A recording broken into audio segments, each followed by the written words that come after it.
भक्तों, अगर शनि महाराज की कुदृष्टि किसी भी भक्त पर पड़ जाए तो उसके सभी सुखों का नाश होना तय है। अगर आप चाहते हैं कि कुदृष्टि शनि देव की कभी भी आप पर ना पड़े, आपका जीवन हमेशा सुखद हो और उनकी असीम कृपा आप पर बनी रहे, तो आप शनि देव के इस प्रबल मंत्र का जाप अवश्य करें, क्योंकि यह मंत्र बहुत ही प्रबल और शक्तिशाली मंत्र है। इस मंत्र के नियमित 108 बार जाप करने से जीवन में आ रही बाधा और दुर्भाग्य समाप्त होता है। व्यक्ति की मनोकामनाएं शीघ्र ही पूरी होती हैं। घर में सुख शांति, धन और सौभाग्य बना रहता है। इसलिए प्यारे भक्तों, आप इस मंत्र का जाप अवश्य करें और सच्ची श्रद्धा के साथ करें, क्योंकि इस मंत्र के नियमित 108 बार जाप करने से आपका जीवन सुखों से भर जाएगा और शनि देव की कुदृष्टि कभी भी आप पर नहीं पड़ेगी।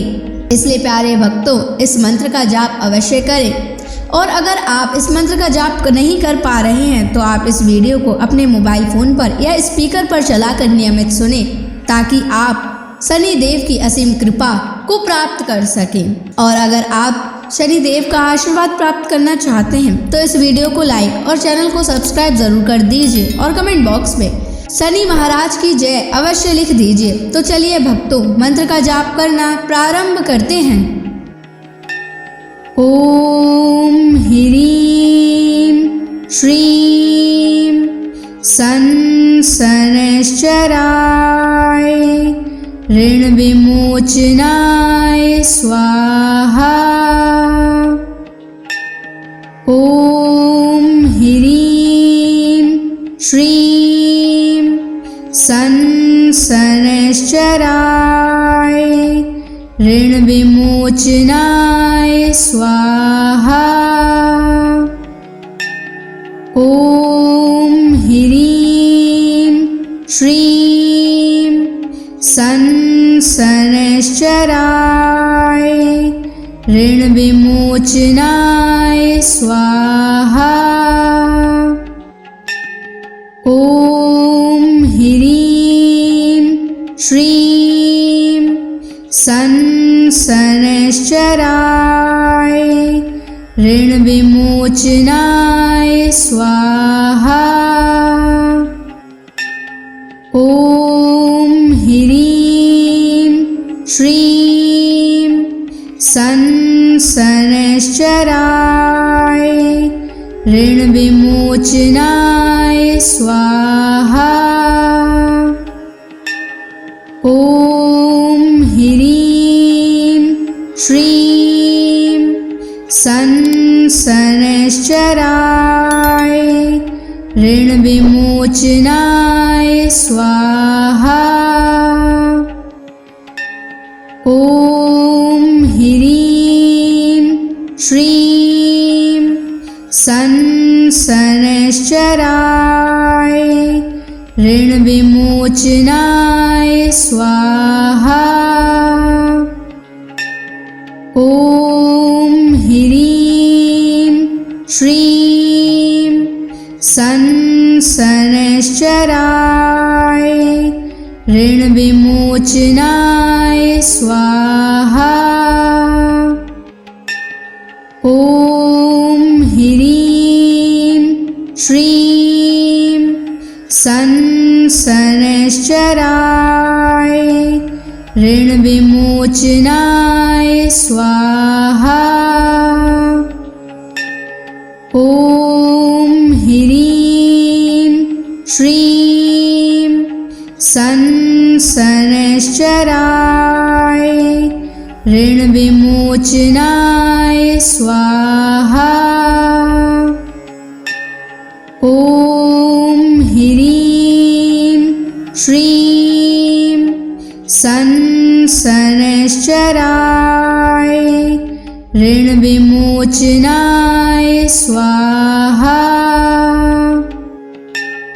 ओम ह्रीं श्रीं शनैश्चराय ऋण विमोचनाय स्वाहा। ओम ह्रीं श्रीं शनैश्चराय ऋण विमोचनाय विमोचनाय स्वाहा।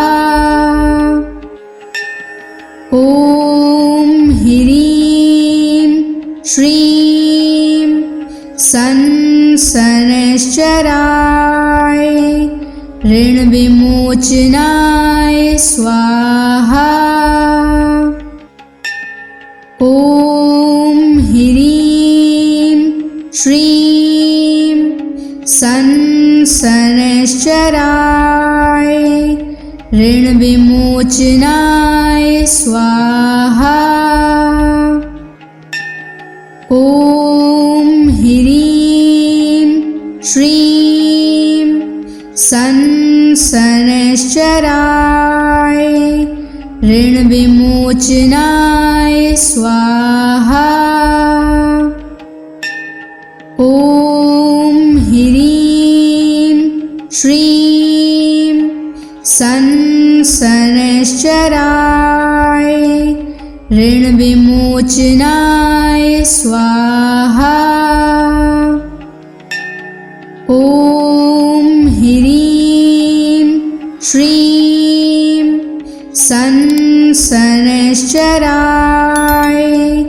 ऋणविमोचनाय स्वाहा। ॐ ह्रीं श्रीं शनैश्चराय ऋणविमोचनाय स्वाहा। ॐ ह्रीं श्रीं शनैश्चराय ऋणविमोचनाय स्वाहा। ॐ ह्रीं श्रीं शनैश्चराय ऋणविमोचनाय स्वाहा। ॐ ह्रीं श्रीं शनैश्चराय ऋणविमोचनाय स्वाहा। ॐ ह्रीं श्रीं शनैश्चराय ऋणविमोचनाय स्वाहा। ॐ ह्रीं श्रीं शनैश्चराय ऋणविमोचनाय स्वाहा। ॐ ह्रीं श्रीं शनैश्चराय ऋणविमोचनाय स्वाहा। ॐ ह्रीं श्रीं शनैश्चराय ऋणविमोचनाय स्वाहा। ॐ ह्रीं श्रीं शनैश्चराय ऋणविमोचनाय स्वाहा। ॐ ह्रीं श्रीं शनैश्चराय ऋणविमोचनाय स्वाहा। ॐ ह्रीं श्रीं शनैश्चराय ऋणविमोचनाय स्वाहा। ॐ ह्रीं श्रीं शनैश्चराय ऋणविमोचनाय स्वाहा। ॐ ह्रीं श्रीं शनैश्चराय शनैश्चराय ऋणविमोचनाय स्वाहा। ॐ ह्रीं श्रीं शनैश्चराय ऋणविमोचनाय स्वाहा। ॐ ह्रीं श्रीं शनैश्चराय ऋणविमोचनाय स्वाहा। ॐ ह्रीं श्रीं शनैश्चराय ऋणविमोचनाय स्वाहा। ॐ ह्रीं श्रीं शनैश्चराय ऋणविमोचनाय स्वाहा। ॐ ह्रीं श्रीं शनैश्चराय ऋणविमोचनाय स्वाहा। ॐ ह्रीं श्रीं शनैश्चराय ऋणविमोचनाय स्वाहा। ॐ ह्रीं श्रीं शनैश्चराय ऋणविमोचनाय स्वाहा। ॐ ह्रीं श्रीं शनैश्चराय ऋणविमोचनाय स्वाहा। ॐ ह्रीं श्रीं शनैश्चराय ऋणविमोचनाय स्वाहा। ॐ ह्रीं श्रीं शनैश्चराय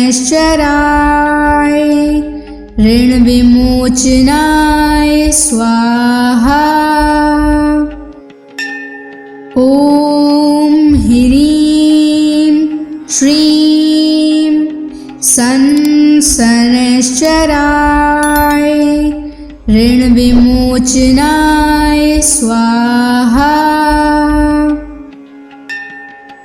ॐ ह्रीं श्रीं शनैश्चराय ऋणविमोचनाय स्वाहा।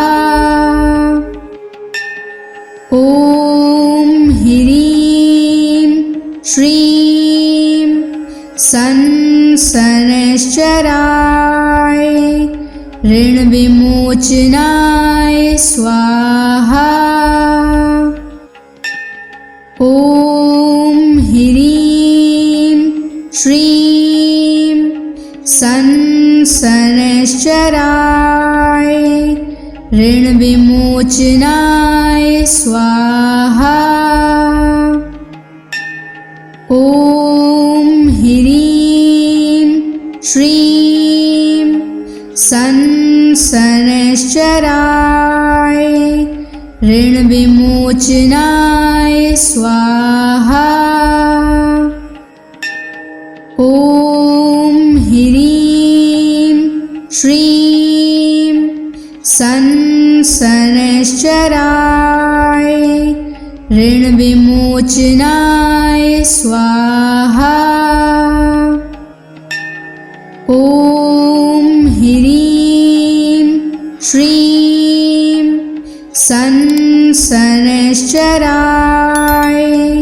ऋणविमोचनाय स्वाहा। ॐ ह्रीं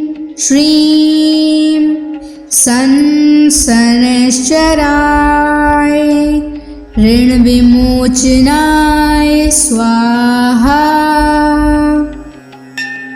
ॐ ह्रीं श्रीं शनैश्चराय ऋण विमोचनाय स्वाहा।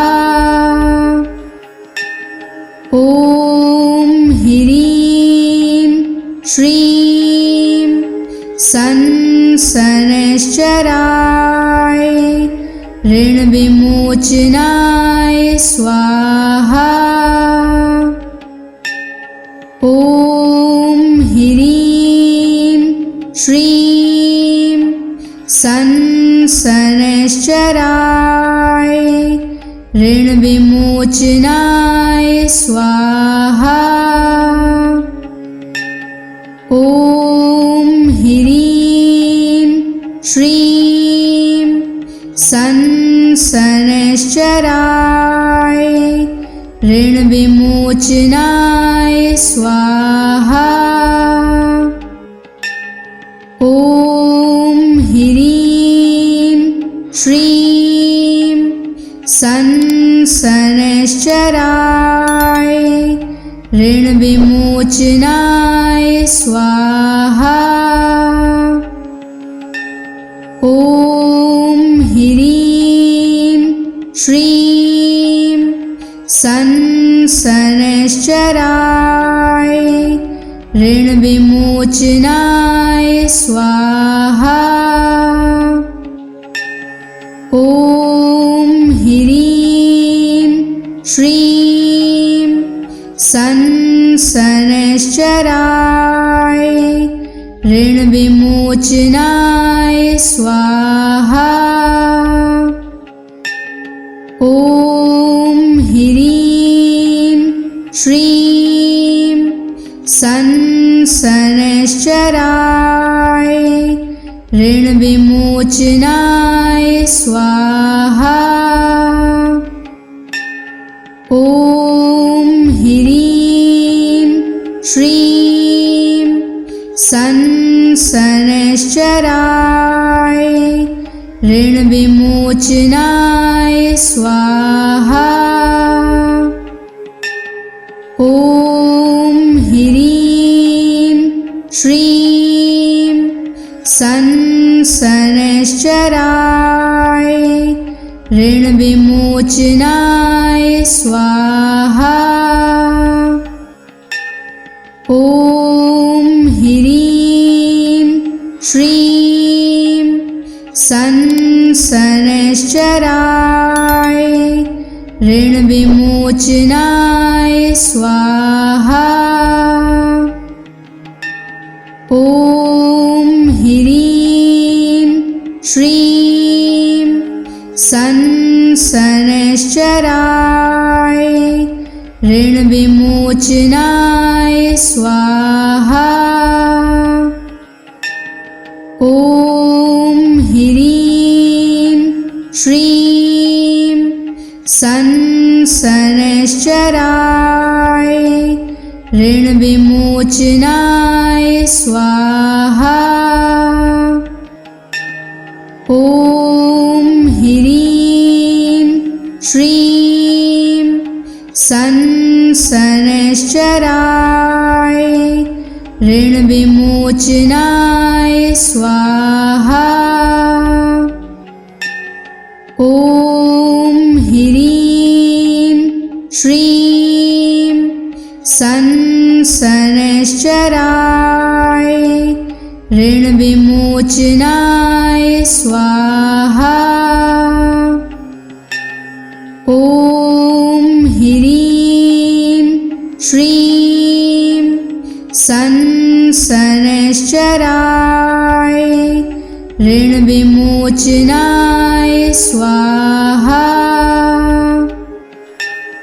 ॐ ह्रीं श्रीं शनैश्चराय ऋण विमोचनाय स्वाहा।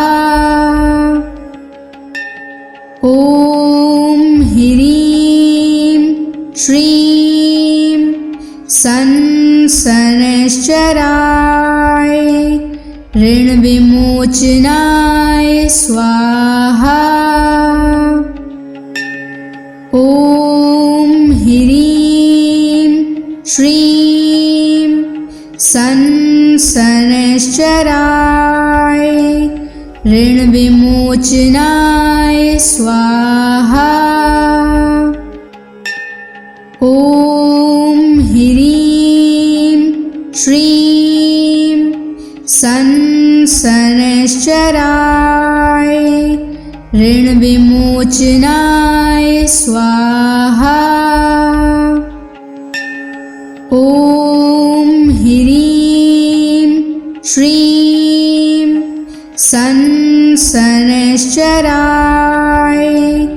ऋणविमोचनाय स्वाहा। ॐ ह्रीं श्रीं संसनश्चराय ऋणविमोचनाय स्वाहा। ॐ ह्रीं श्रीं संसनश्चराय ऋणविमोचनाय स्वाहा। ॐ ह्रीं श्रीं संसनश्चराय ऋणविमोचनाय स्वाहा। ॐ ह्रीं श्रीं संसनश्चराय ऋणविमोचनाय स्वाहा। ॐ ह्रीं श्रीं संसनश्चराय ऋणविमोचनाय स्वाहा। ॐ ह्रीं श्रीं संसनश्चराय ऋणविमोचनाय स्वाहा। ॐ ह्रीं श्रीं संसनश्चराय ऋणविमोचनाय स्वाहा। ॐ ह्रीं श्रीं संसनश्चराय ऋणविमोचनाय स्वाहा। ॐ ह्रीं श्रीं संसनश्चराय ऋणविमोचनाय स्वाहा। ॐ ह्रीं श्रीं संसनश्चराय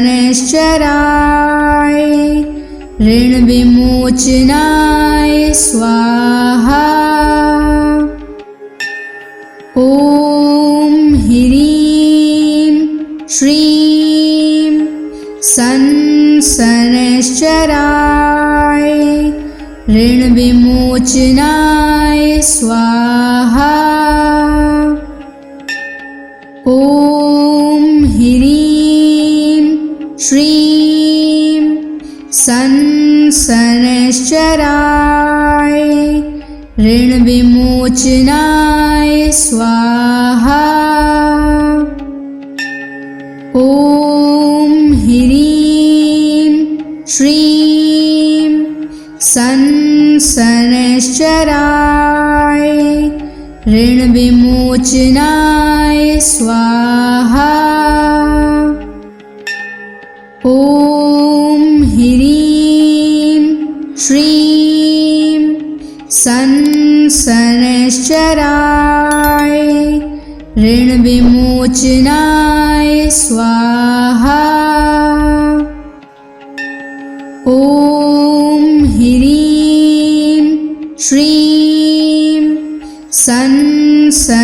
शनैश्चराय ऋणविमोचनाय स्वाहा।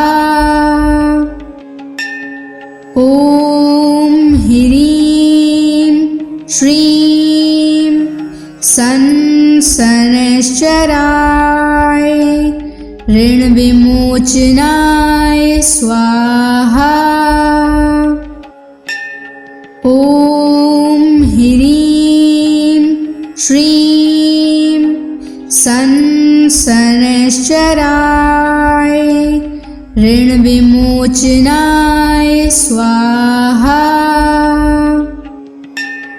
ॐ ह्रीं श्रीं शनैश्चराय ऋणविमोचनाय स्वाहा। ॐ ह्रीं श्रीं शनैश्चराय ऋणविमोचनाय स्वाहा। ॐ ह्रीं श्रीं शनैश्चराय ऋणविमोचनाय स्वाहा। ॐ ह्रीं श्रीं शनैश्चराय ऋणविमोचनाय स्वाहा। ॐ ह्रीं श्रीं शनैश्चराय ऋणविमोचनाय स्वाहा। ॐ ह्रीं श्रीं शनैश्चराय ऋणविमोचनाय स्वाहा। ॐ ह्रीं श्रीं शनैश्चराय ऋणविमोचनाय स्वाहा। ॐ ह्रीं श्रीं शनैश्चराय ऋणविमोचनाय स्वाहा। ॐ ह्रीं श्रीं शनैश्चराय ऋणविमोचनाय स्वाहा। ॐ ह्रीं श्रीं शनैश्चराय ऋणविमोचनाय स्वाहा। ॐ ह्रीं श्रीं शनैश्चराय ऋणविमोचनाय स्वाहा। ॐ ह्रीं श्रीं शनैश्चराय ऋणविमोचनाय स्वाहा। ॐ ह्रीं श्रीं शनैश्चराय ऋणविमोचनाय स्वाहा। ॐ ह्रीं श्रीं शनैश्चराय ऋणविमोचनाय स्वाहा। ॐ ह्रीं श्रीं शनैश्चराय ऋणविमोचनाय स्वाहा। ॐ ह्रीं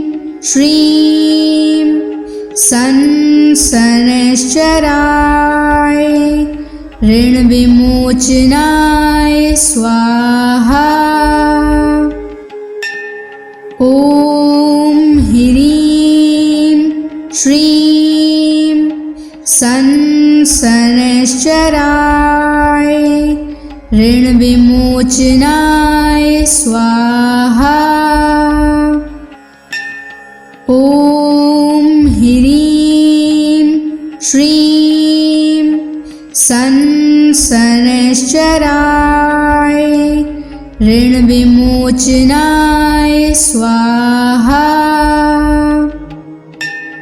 ॐ ह्रीं श्रीं शनैश्चराय ऋणविमोचनाय स्वाहा। ॐ ह्रीं श्रीं शनैश्चराय ऋणविमोचनाय स्वाहा। ॐ ह्रीं श्रीं शनैश्चराय ऋणविमोचनाय स्वाहा। ॐ ह्रीं श्रीं शनैश्चराय ऋणविमोचनाय स्वाहा। ॐ ह्रीं श्रीं शनैश्चराय ऋणविमोचनाय स्वाहा। ॐ ह्रीं श्रीं शनैश्चराय ऋणविमोचनाय स्वाहा। ॐ ह्रीं श्रीं शनैश्चराय ऋणविमोचनाय स्वाहा।